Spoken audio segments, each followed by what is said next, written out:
Hey, how's it going, everybody? Charlie Wilson here, aka Sinister Charlie. Welcome back. Hi. Yeah, we got some Fat Electrician. Apparently, I haven't seen this one. These ones pop up every once in a while. It's usually the smaller videos. This was like a year ago, so yeah, we're gonna look at it. The B-1 Lancer, America's best bomber. That's how it says it. Okay, go. Today we're talking about Fatal Bingo. Ladies and gentlemen, if you don't know, America only utilizes 3 types of strategic bombers. And we've already talked about the world's spiciest Drino, the B-2 Spirit, and the 70-year-old veteran of the sky, the B-52 Buff, a.k.a. Buffy the Forehead Slayer. And based on the poll I conducted this week, this is probably going to be pretty controversial, but I think I've saved the best for last. Okay, maybe best isn't the right word, but it's definitely my personal favorite. Ladies and gentlemen, the B-1 Lancer, a.k.a. the Bone. Really? Bone.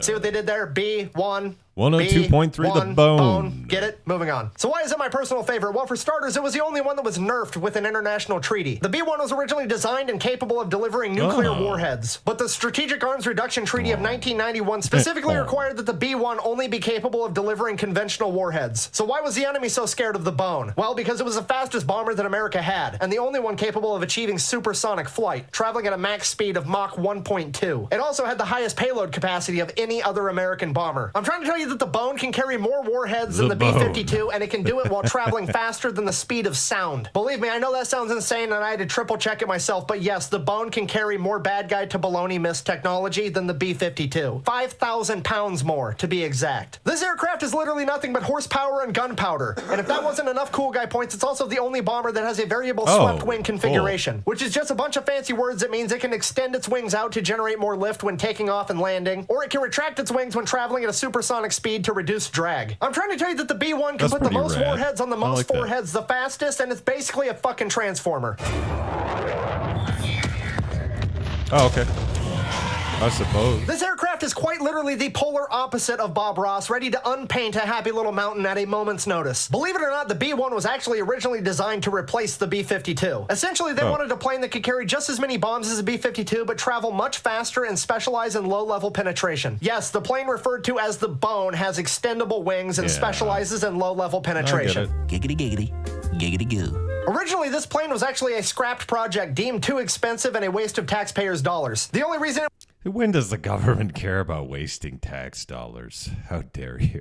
was brought back is because the B-2 stealth project was taking too long. And Uncle Sam figured if you can't be sneaky, you might as well be fast. Not getting caught is not getting caught. It doesn't matter how you do it. And with over 12,000 combat missions flown since 2001, I'm pretty sure it's safe to say that was a good idea. Unfortunately, the B-1 is slotted for retirement in the coming years, pending the release of America's new bomber, the B-21 Raider, which is basically the B-2 2.0. Which raises the question, what would the B-1 2.0 look like? Well, we don't have to wonder because that concept was already proposed in 2004. Now, the prototype of the B-1 was known as the B-1A. The production model that we just talked about was known as the B-1B. What do you think the next variant would be named? Did you guess the B-1C? Because you would be wrong. Apparently, the E4 Mafia got a hold of this concept and decided to convince their chain of command to skip a couple of letters because this concept aircraft is named the B-1 Regional, or the B-1R for short. Yes, they named it the Boner. I got a boner. Yeah. I've never been more proud of the Air Force in my entire life. And while it is just a concept, allegedly, the Freedom Boner would specialize in low-level penetration and travel at a max speed of Mach 2.2. It would also be equipped with a plethora of air-to-air defenses, which would make it very hard to deal with.